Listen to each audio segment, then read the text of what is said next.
नमस्कार, Mandawa news update में आपका स्वागत है। गोपाष्टमी के अवसर पर गौशाला बाजार स्थित पिंजरापोल में रघुनाथ मंदिर के महंत पवनदास महाराज के सानिध्य में गाय की पूजा अर्चना की गई। इस दौरान पवनदास महाराज ने समाज सेवी एवं भामाशाह राजकुमार टाईवाला को विधि विधान से पूजा अर्चना करवाकर गाय को गुड़ व दलिया खिलाया। साथ ही मुक्कनगढ़ रोड पर अलखियां जोहड़ के पास स्थित टिकमदास महाराज आश्रम में संचालित कामधेनु निराश्रित गौ सेवा समिति के तत्वाधान में भामाशाह समाज सेवी एवं गौ भक्तों का सम्मानित किया गया। कार्यक्रम का आयोजन महाराज शीतलदास के सानिध्य में अखिल भारतीय संत समिति के जयपुर संभाग अध्यक्ष विजय रामदास महाराज के मुख्य आतिथ्य में किया गया। इस दौरान महाराज रामदास ने कहा कि गाय के साथ साथ अपने अपने माता पिता की सेवा करना ही परम धर्म है। कार्यक्रम की अध्यक्षता पूर्व पालिका अध्यक्ष सज्जनलाल मिश्रा ने की। विशिष्ट अतिथि पालिका उपाध्यक्ष छोटेलाल सैनी, पालिका ईओ अविनाश शर्मा, समाज सेवी सज्जन दिनवावाले एवं संदीप शर्मा थे। इस दौरान अतिथियों द्वारा दर्जन भर से अधिक भामाशाह समाज सेवी एवं गौ भक्तों का प्रतीक चिन्ह, प्रशस्ति पत्र व दुपट्टा उड़ाकर सम्मान किया गया। कार्यक्रम के दौरान शीतलदास महाराज ने समिति को 5100 रुपये नकद देकर कार्यकर्ताओं का हौसला अफजाई कर उत्साहवर्धन किया। कार्यक्रम में कस्बे के अनेक गणमान्य लोग मौजूद थे। समिति के अध्यक्ष रविंद्र शर्मा व पुजारी नरेंद्र सुरोलिया ने आभार जताया। कार्यक्रम का संचालन शारीरिक शिक्षक सुभाष बावलिया ने किया। बड़े सौभाग्य की बात है, यहाँ जितने लोग बैठे हैं करीब करीब मेरा अंदाजा है कि 99.99 4G में जीवन जीने वाले लोग बैठे हैं। ज़्यादा तो नहीं बोल गया मैं डॉक्टर साहब? 2G गया, 3G गया, अब ये 4G चल रहा है। यह टेक्नोलॉजी का समय है और करीब करीब जो बच्चा जन्मता है, जन्मते ही वो बाप से ज़्यादा इस टेक्नोलॉजी से परिचित है। यही बात सही है ना? बाप को पूछना पड़ता है कि साहब इसमें नंबर ऐड कर दो या कोई मैसेज आया है पढ़ के बता दो, तो बाप नहीं बता पाता, उसका बेटा बता देता है। ये है तो 4G में जीवन जीने वाले सभी गौ सेवी प्रेमी, माता पिता के प्रेमी कहने में मुझे संकोच होता है थोड़ा सा। ये भी बात सही है ना? थोड़ा संकोच होता है क्योंकि देखता कम हूँ, सुनता ज़्यादा हूँ। ऐसी हालात में हम यही कहना चाहेंगे कि जो लोग गौ सेवा करने वाले हैं, कोशिश करो शुरुआत घर से भी होनी चाहिए। यदि आपके माता पिता वृद्ध हैं, असहाय हैं, तो उनके मन में जो बात चल रही है उसकी अवहेलना नहीं होनी चाहिए। आप उनकी सेवा ना कर पाओ, ज़्यादा दुख नहीं है, लेकिन उनके मन के विचारों को थोड़ा ध्यान में रखते हुए उनकी बात मानना शुरू कर दोगे ना, तो मैं समझता हूँ गाय सेवा से ज़्यादा वो भी कारगर होगा। फिर दूसरी बात, हमारे जीवन में 4 पशु ऐसे हैं जिनका दूध हम उपयोग में लेते हैं। वैसे शास्त्रों ने कहा है गावो विश्व मातरा, कि गाय केवल हमारे भारत देश की माँ नहीं है, हमारे आपकी माँ नहीं है, विश्व मातरा। संस्कृत का सूत्र है ये कि ये पूरे विश्व की माँ है। और जो पूरे विश्व की माँ है, मैं अंदाजा लगाता हूँ कि इसमें कम से कम आधे लोग गाय का दूध पीते होंगे और आधे अन्यत्र पशुओं का दूध पीते होंगे। भैंस का है, बकरी का है, भेड़ का है और किसी, मान लीजिए। अब अंदाजा लगाइए आपकी गाय के दूध को ऐसा कैसे कहा गया। एक बार बीरबल जी और अकबर जी, छोटी सी कहानी सुनाओ, टाइम तो ज़्यादा नहीं हो रहा है ना। तो अकबर पूछते हैं बीरबल से, अरे बीरबल, सबसे बढ़िया दूध किसका होता है? तो कोई बगल में बैठा था ऐसा, उसने कहा सबसे बढ़िया दूध भैंस का है। बोले कैसे? अब बोले गाय के दूध में तो चाय कौन बैठे। बोले मजो ही को ना आवे गाय के दूध में चाय में पीवा में, भैंस के दूध में बैठे जाए। तो बोले हाँ ठीक कहा इन्होंने। तो सब लोगों को ऐसा लगा कि इसने गाय के दूध को एक तरफा करके और भैंस के दूध को बढ़िया बता दिया।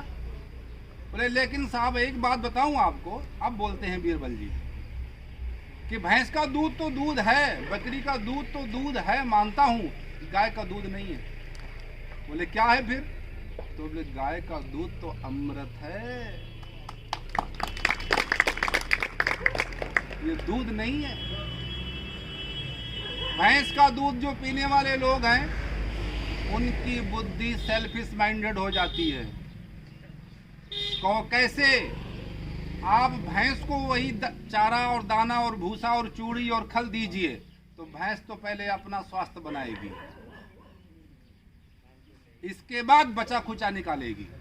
और वही खल चूड़ी दाना भूसी गाय को दीजिए, गाय तुरंत निकाल देगी। दूसरी बात, ऐसे अगर नहीं सिद्ध होता है, कोई आदमी बीमार हो और उसको ऐसी बीमारी हो जैसे मान लीजिए ट्यूबरकुलोसिस है, टीबी है, तो ट्यूबरकुलोसिस में देने वाला जो प्रोडक्ट है वो भैंस के चारे में डाल दो तो भैंस अपने ट्यूबरकुलोसिस को पहले ठीक करेगी, बचा हुआ माल आगे निकालेगी। और गाय को अगर उसके चारा में और उसमें डाल दो तो तुरंत दूध के रूप में निकाल देगी और उस बीमार को पिलाइए तो बीमारी उसकी निकल जाएगी। मैंने इसे गाय के मूत्र से एक दिन में 1 लाख का बेचा है। मैं सामने खड़ा हूं आपके पास, 1 लाख का केवल गौमूत्र बेचा है एक दिन में। और कहीं दूर नहीं, तुम्हारे इसी क्षेत्र नवलगढ़ में मुरारका फाउंडेशन है, जानते होंगे ना, मेला लगा हुआ था, उस मेले में कैंप आया था मेरा जयपुर से, तो उसको मैं ही देख रहा था। तो उस कैंप में 1 लाख का एक दिन में गौमूत्र बेच के दिखाया था। आप बताओ, अगर उससे फायदा ना होता तो आप लोग 4G में जीने वाले हो, ले जाते क्या? नहीं ले जाते ना। तो उससे ऐसा फायदा हुआ कि कई लोगों की बीमारियां गौमूत्र के साथ में कुछ दवाइयां और मिक्स की गई थी, उसको देने के बाद उनको इतना लाभ मिला कि वो आज तक भी याद करते हैं कि गौमूत्र वाले बाबा जी कटे गए, वहां नाम गौमूत्र वाला ही बाबा जी हो गया हमारो। 2 दिन या 3 दिन का मेला लगता है, 2 दिन में 3 दिन में इतनी ज्यादा सेलिंग हुई गाय के प्रोडक्ट की जिसकी कोई सीमा नहीं थी। तो मेरे कहने का मतलब ये है कि जो लोग गाय का दूध पीते हैं उनके अंदर शरीर में ऐसी एक्टिविटीज होती है जैसे बछड़े के अंदर होती है। बछड़ा कभी आप देखना, गाय जब बच्चा देती है तो बछड़े को उठाना नहीं पड़ता, अपने आप खड़ा हो जाता है। और भैंस जब बच्चा देती है तब, इसीलिए तो भैंस के बच्चे का नाम पड़ गया पड़ा, क्योंकि वो पड़ा तो पड़ा। और गाय के बच्चे का नाम बछड़ा, उछल उछल करके। चलो ये तो कोई बात नहीं, अपनी देसी गायां हैं, लेकिन जो गाय माघ के महीने में एक बिलायती गाय होती है ना, वो रोजड़ा, वो इतनी भरपूर सर्दी में ब्याती है, उसके बच्चे को कोई बीमारी नहीं होती। और मनुष्य का बच्चा वेंटिलेटर में पैदा होता है। सोचो आप, क्यों वेंटिलेटर में हो रहा है? कि हम गाय का दूध छोड़ करके भैंस का दूध पी रहे हैं। इसलिए हमारी जो रोग प्रतिरोधक शक्तियां है ना, वो कमजोर होती चली गई। तो गाय के दूध का अधिक से अधिक अपने बच्चों को, स्वयं को, बीमार को, स्वस्थ को, नौजवान को, बूढ़े को, जैसे चाहो, जिस तरीके से चाहो, सब उपयोगी है। लेकिन भैंस का दूध सभी को नहीं दे सकते, उसको अपच कर जाएगा, गैस बन जाएगी, फलाना हो जाएगा, ढीकड़ा हो जाएगा। लेकिन गाय के दूध से कुछ भी नहीं होने वाला है। इसलिए गाय सेवा करने वाले कम से कम ये प्राथमिकता से शुरू करें कि वो अपने घर में अधिक से अधिक मात्रा में गाय का दूध उपयोग करें, कहीं से भी अरेंज करें और उसको काम में लेवें, तो उन बच्चों की बुद्धि बड़ी तीव्र होगी। जैसे आपका स्मार्टफोन है ना, उसी तरीके से बच्चों का दिमाग भी स्मार्ट हो जाएगा। बस इतना कहते हुए अपनी वाणी को विराम देते हैं। उन सबको मेरा प्रणाम।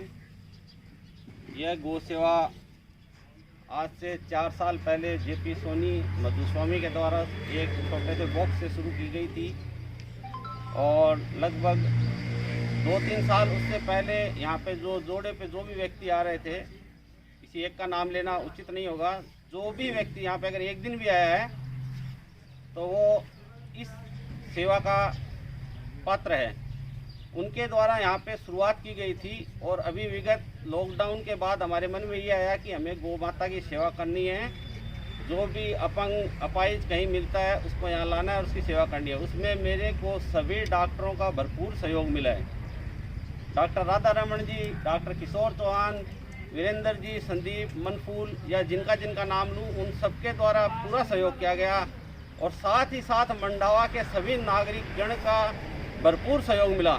तकरीबन आज तक हम लोगों ने 4 से 5 लाख रुपए खर्च कर दिए हैं जब से शुरुआत की गई है तब से। उसमें दवाइयों का पैसा है, टीन शेड का पैसा है, गायों का चारों का पैसा है और अभी 5-4 दिन पहले एक भाई आके मिला और उसने ये कहा कि मैं एक पानी की हौद खेल बनाना चाहता हूँ और उसने वाकई में देखने लायक खेल बना के दी है। मैं उसकी बढ़ाई की बात नहीं कर रहा हूँ, बहुत बढ़िया बना के दी है। लोगों के लिए ये प्रशंसनीय बात है मंडावा में। और जोड़े पे जितने भी कार्यकर्ता काम करते हैं, चाहे वो छोटा हो और चाहे वो बड़ा हो, मैं सबका बहुत बहुत आभारी हूँ कि उनका पूरा मेरे को सपोर्ट मिलता है आज के दिन। और हमारी सबसे बड़ी उपलब्धि तो 3 पैर की गाय है, जिसके लिए हमारे मन में ये हो गया था कि ये नहीं बचेगी, लेकिन हमने प्रयास किया और वो बच गई। और ऐसे ही न जाने कितने गोवंश है जिनका हमने इलाज किया है, सैकड़ों की संख्या में होगा। रिटायर होने के बाद काका ने भी अपना पूरा समय का सदुपयोग यहाँ पे किया है, बाबूजी का आशीर्वाद भी यहाँ पे रहा है। तो सभी से ये निवेदन करूँगा, स्पेशली आज के लिए नहीं, हर समय के लिए, कि आप सभी जुड़ें और निस्वार्थ गौ सेवा में लगे। गौ सेवा ही नहीं, हर पशु की सेवा अगर कर सके आदमी तो बहुत ही बढ़िया बात है। धन्यवाद आप सभी का आगंतुकों का, जो पधारे।